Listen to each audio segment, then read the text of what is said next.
लगातार भीषण गर्मी से परेशान पटना के लोगों को बारिश की फुहारों ने राहत दी है। बारिश से मौसम सुहावना हो गया है। मौसम विभाग के मुताबिक बारिश की पहले ही संभावनाएं जताई जा रही थीं।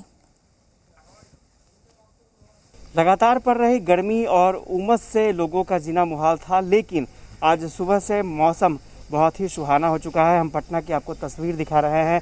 आसमान में काले बादल छाए हुए हैं और सुबह से ही हल्की हल्की बारिश हो रही है। मौसम विभाग का पूर्वानुमान है कि आने वाले 1-2 दिनों तक ऐसे ही हालात रहेंगे, क्योंकि अभी बिहार में मानसून सक्रिय है और कई जगहों पर लगातार बारिश भी हो रही है। मौसम विभाग ने अलर्ट जारी किया था 4 जिलों के लिए, जहां पर वज्रपात की स्थिति थी। तो वज्रपात की स्थिति भी देखने को मिली। बांका में वज्रपात से 7 लोगों की मौत हो गई थी।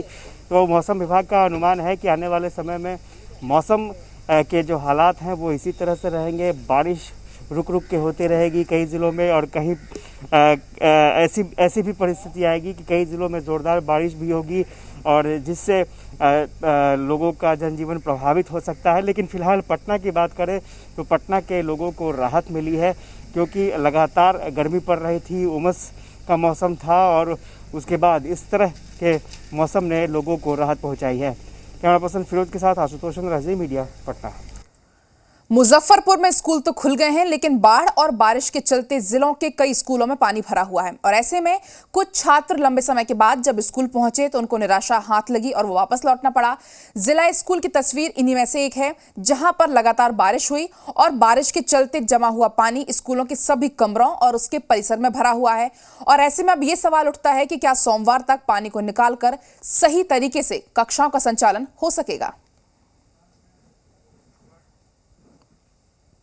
स्थिति तो आप देख ही पा रहे हैं कि मौसम कैसे प्रतिकूल है। बारिश जो है रुक रुक के लगातार हो रही है और अत्यधिक जल जमाव है हमारे कैंपस के अंदर। आप कक्षा के अंदर देख सकते हैं, हर कक्षा के अंदर 1 से 1.5 फीट पानी है, चारों तरफ कमर भर पानी है। ऐसे में कक्षा का संचालन करना बड़ा मुश्किल हो रहा है। आज से कक्षा चल रही थी, बहुत दिनों के बाद कक्षा खुल रही थी।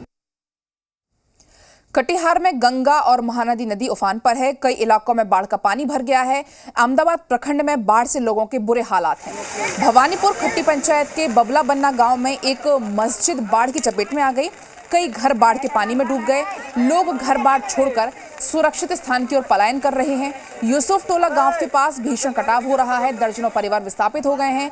अभी भी लगातार बाढ़ का पानी बढ़ते जा रहा है। लोगों को इस बात का यकीन हो चला है कि बाढ़ में उनका घर नहीं बचेगा, इसलिए वो अपने घर को तोड़कर ईंट बचाने की जुगत में जुटे हुए हैं।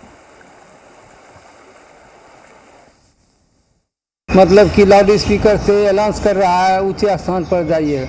ऊंचे स्थान पर हम लोग जब जाएंगे तो वहाँ पर सरकार को खाने पीने का, हम लोगों को माल मवेशी का और हम लोगों का व्यवस्था करेगा तब ना। क्या होगा नहीं होगा, कोई नहीं आ रहा है। हम लोग भाई पूरी दहशत में हैं। हम लोग क्या करें, प्रशासन कोई आ नहीं रहा है, कोई सरकार ये नहीं आ रहा है, हम लोग क्या करेंगे। कटाव की स्थिति तो यहाँ बहुत ज़्यादा है, लेकिन यहाँ कोई ध्यान ही नहीं दे रहा है।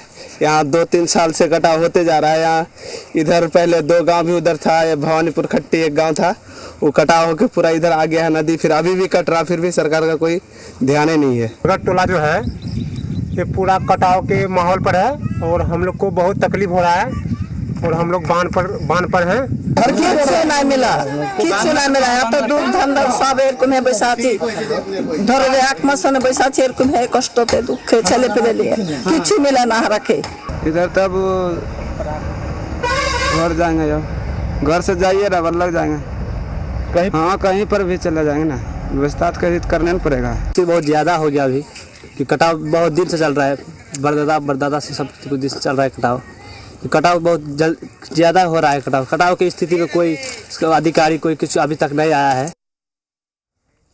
नालंदा से सांसद कौशलेंद्र कुमार ने रहुई प्रखंड के बाढ़ प्रभावित इलाकों का दौरा किया। इस दौरान सांसद कौशलेंद्र कुमार बाढ़ से सबसे ज्यादा प्रभावित दुलचंदपुर गांव पहुंचे और लोगों से बातचीत की।